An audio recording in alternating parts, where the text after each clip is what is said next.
Hey folks, how you doing? My name is Alex and I'm from the Digital Marketing Academy, and today we have a training series.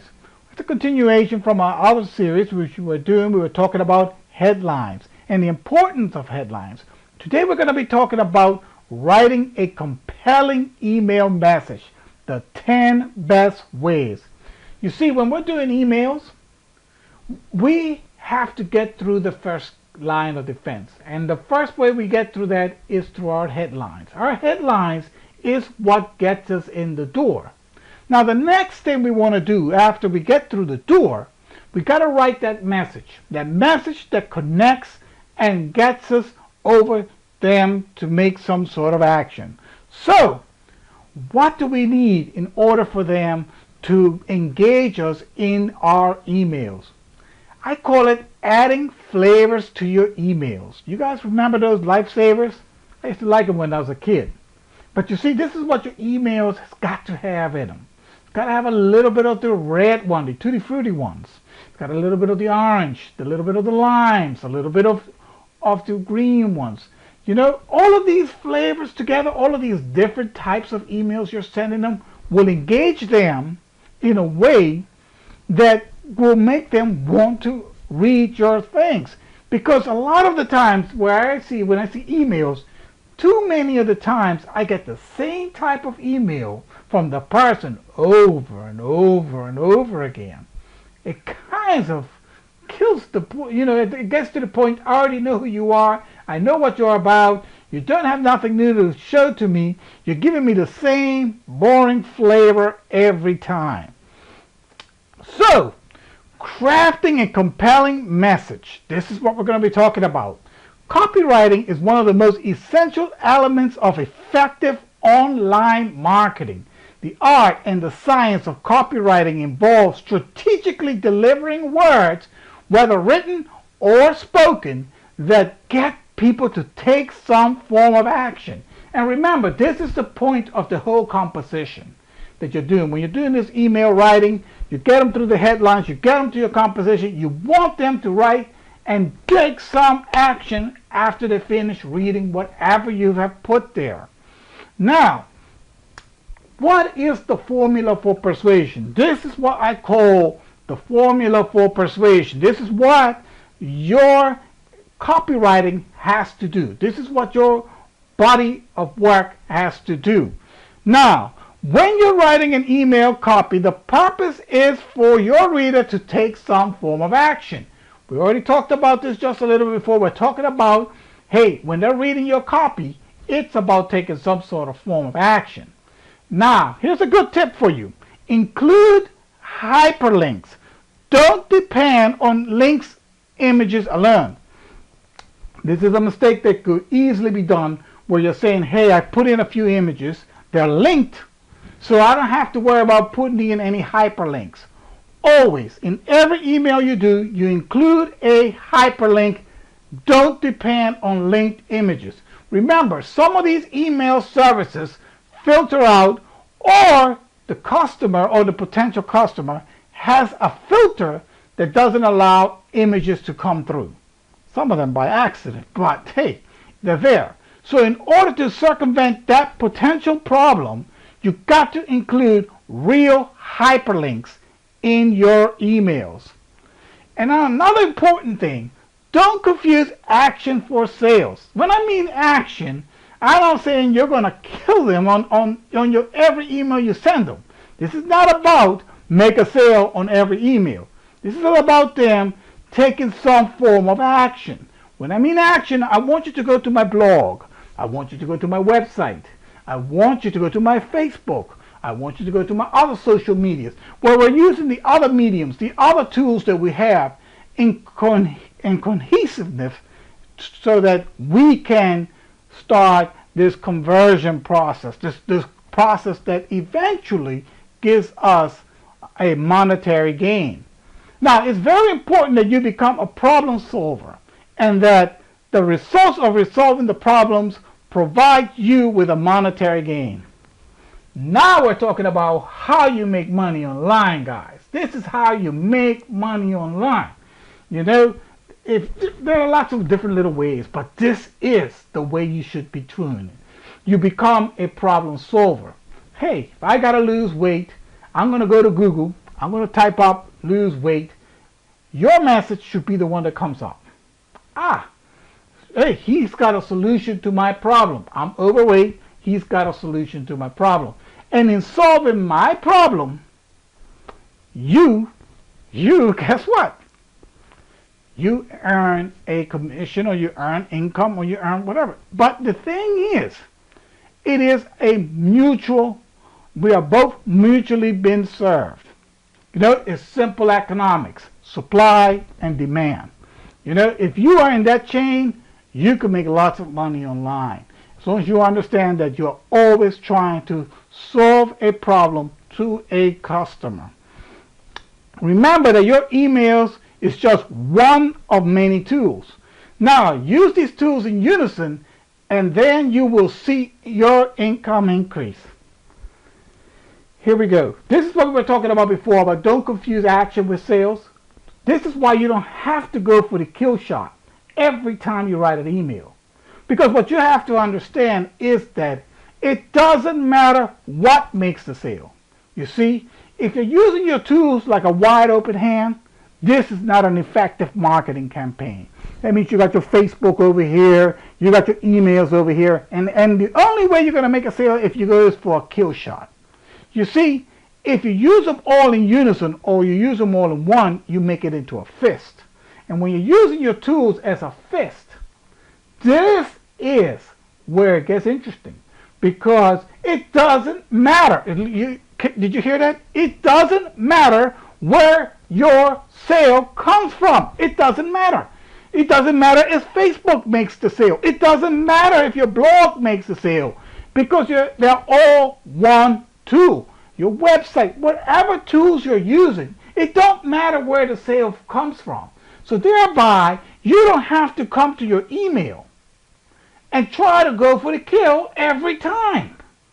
Because you say, hey, I got multiple tools. So now I could get them to my blog, I could get them to my Facebook, and I could eventually get a sale or make monetary gains out of this person. But the thing is that too many of us just think that, hey, I'm writing an email, I got to go for the kill shot. One time, that's it. And the following tips will help you become more creative, more diversified, more illuminating when you're writing your copy. And that's what's about. You know, and this is what we're going to be talking about, the different types of copy that we can do. And these tips will help your readers look forward to your emails. And that's what you want.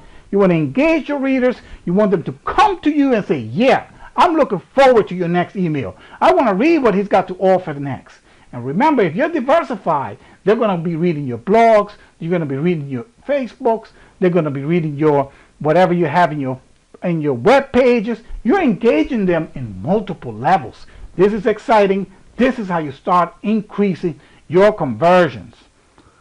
Now, I'm going to give you the first tip when you're doing the copy. Hey, you're going to like this one. Is treat your readers like a dog. Now, don't get me wrong. This is a good doggy. Now, every time a reader does something you like, read a post, subscribe a blog, open a message, read an email, newsletter, whatever. Anytime you read something, you give your reader a treat. You give him a Scooby snack. Yeah, you know, when Scooby did something good, he got a Scooby snack. And the same thing goes here. You give him an ebook. You give them a video. You give them something. You give them a treat. Give them a Scooby snack. You know, treat your readers like a dog. This is a good kind of email to write. You know, hey, go to my blog and you'll get a free ebook. I like my ebooks. I like quality ebooks, good ebooks, ebooks that help. Because ebooks are very important in helping you develop. So hey, you start giving them a reward for doing the type of action that you want them to do. Very good. Don't forget that one. Number one tip, treat your readers like a dog. Now let's do the number two. Keep them in the loop. Okay guys, understand you're not running the CIA or the KGB. This is not secrets you're keeping. You want to be as open as possible. So every bit of information that you are updating, whether it's your website, your blog, your Facebook, everything. You let your readers know. Hey guys, I just put a post on Facebook, blah, blah, blah, 15 tips on doing this. Go check it out. Here's the link. Hey guys, how you doing? Bam, I just did a brand new blog. This will help you how to rank your videos #1. Bam. Hey, got an event coming up. Hey, keep your readers involved. Keep them in the loop. When you do the Facebook events or when you're doing a webinar, you could do those emails where you're actually sending them like a little countdown. You got 5 hours to the event. You got 3 hours to the event. You're sending all these emails. Keep them in the loop. It's not a secret. If you're putting up a new audio, let them know. If you've got a new ebook that you want them to check out, let them know. Keep your readers. This is a very simple email, and this is why people are always saying, what do I write? What do I write? Hey, if you're updating your website, if you're updating your Facebook, if you're writing blogs, what do I write? On your emails, man, you keep them in the loop. Let them know what's going on. Give your readers a great story. And I'm one of those that enjoys stories, so no problem in that sense. I like stories, but guys, storytelling is one of the most wonderful things you could do to keep your readers involved. So now, how do I tell a compelling story? Let me give you these 4 rules when you're doing a good story. You open and introduce the pain. There's always pain. There's always suffering going on. Why is this happening? Let them know. Then there's the conflict, the challenge. How do I overcome the pain? How do it's so hard to do this. And then the dialogue. Draw them into the conversation. Keep it conversational. Keep it simple. Simple stories. And then finally, your product is the solution to this whole story.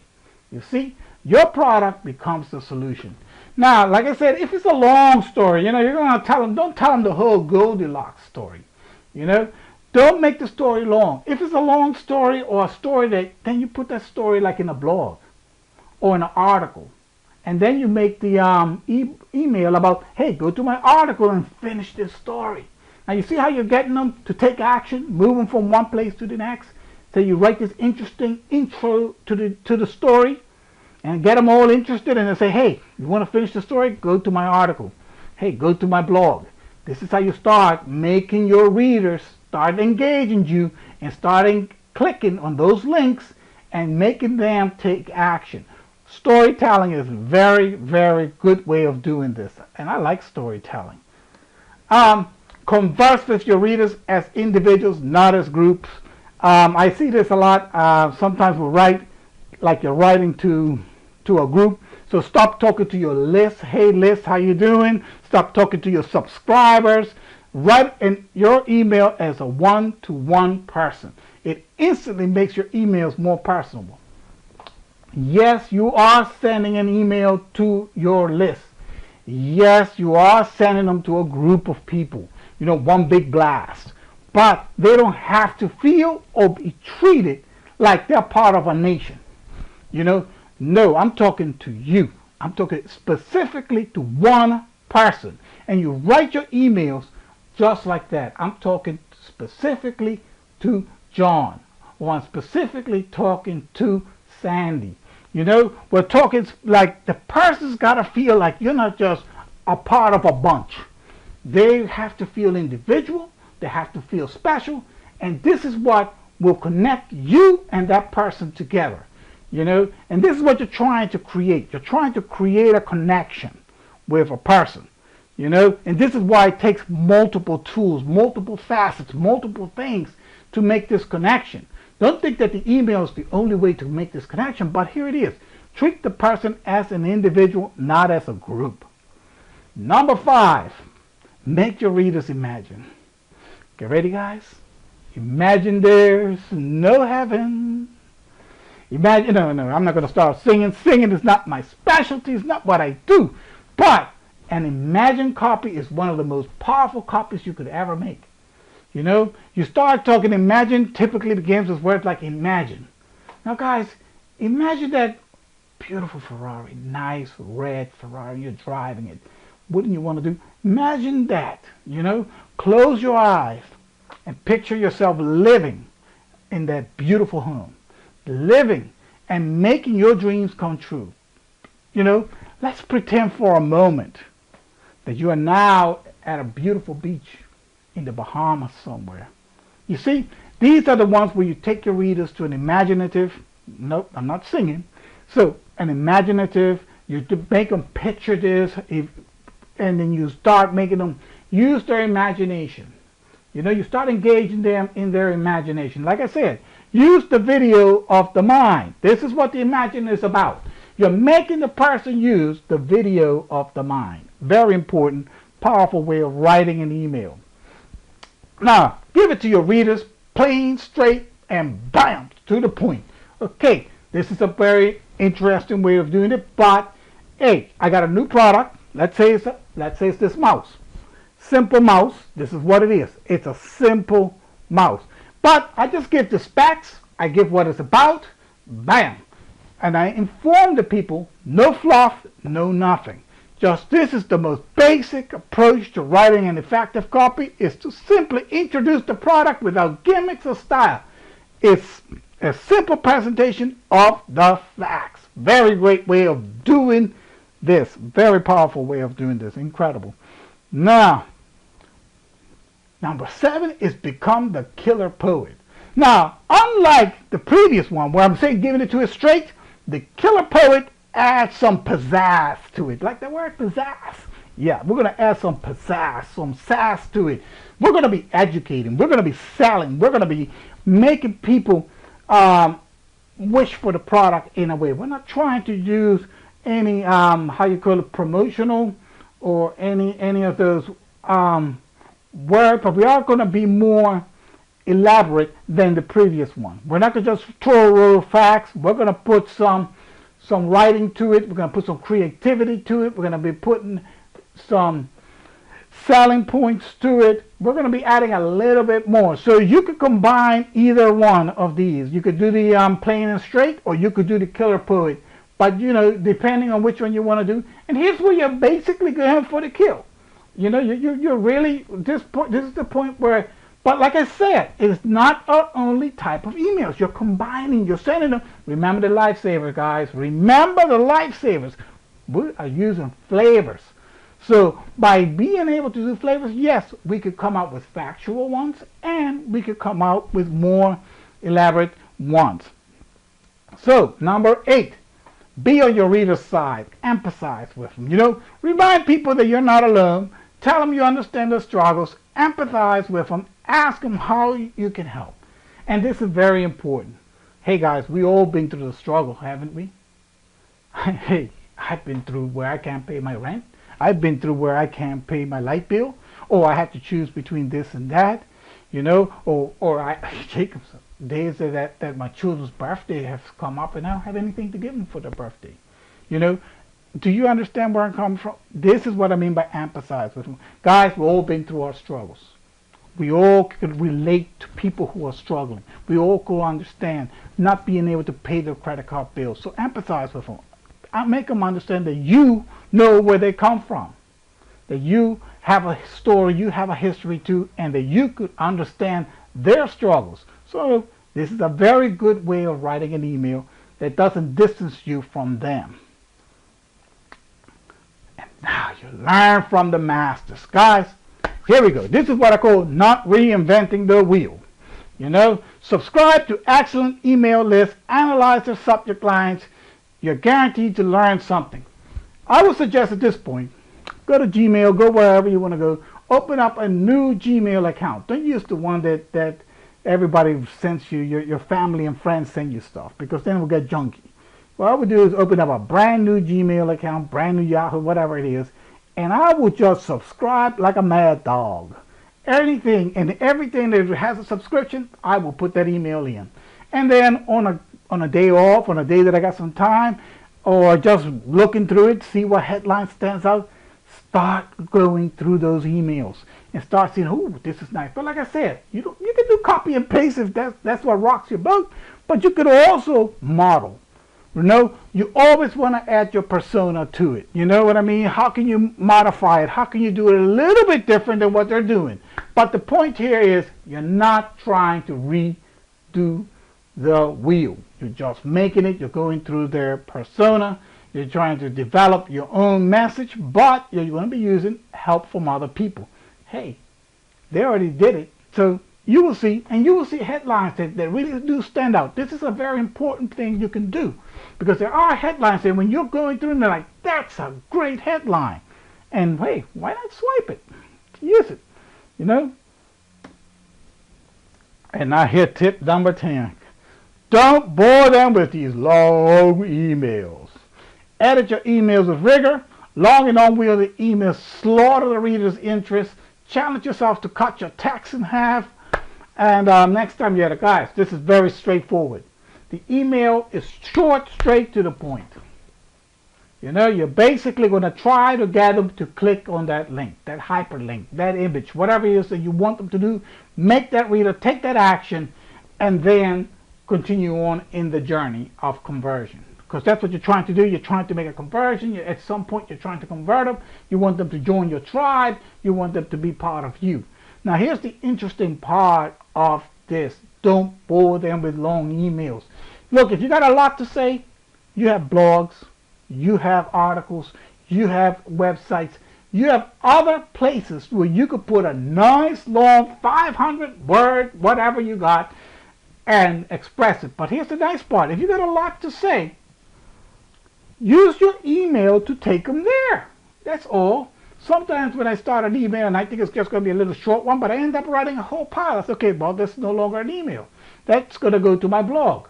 And once I put it in my blog, I say, you know what? Now I'm ready to do my email because I want the email to get them to my blog. That's all.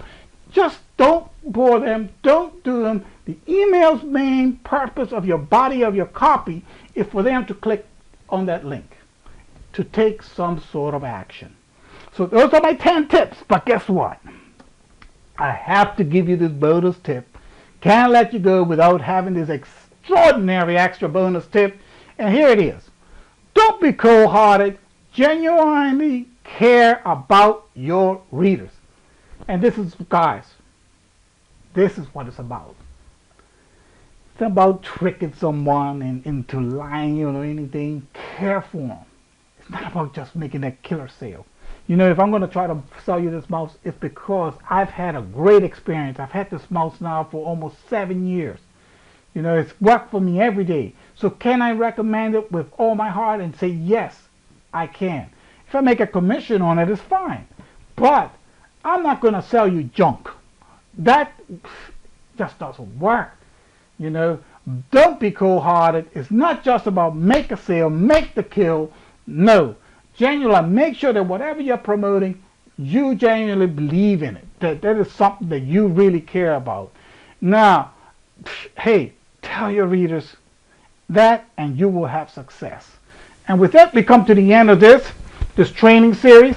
Hope you now know how to make some of those killer emails that we're talking about. You know, those emails that we're talking about. And now, remember, like we were talking about, you're going to be like that lifesaver, right, guys?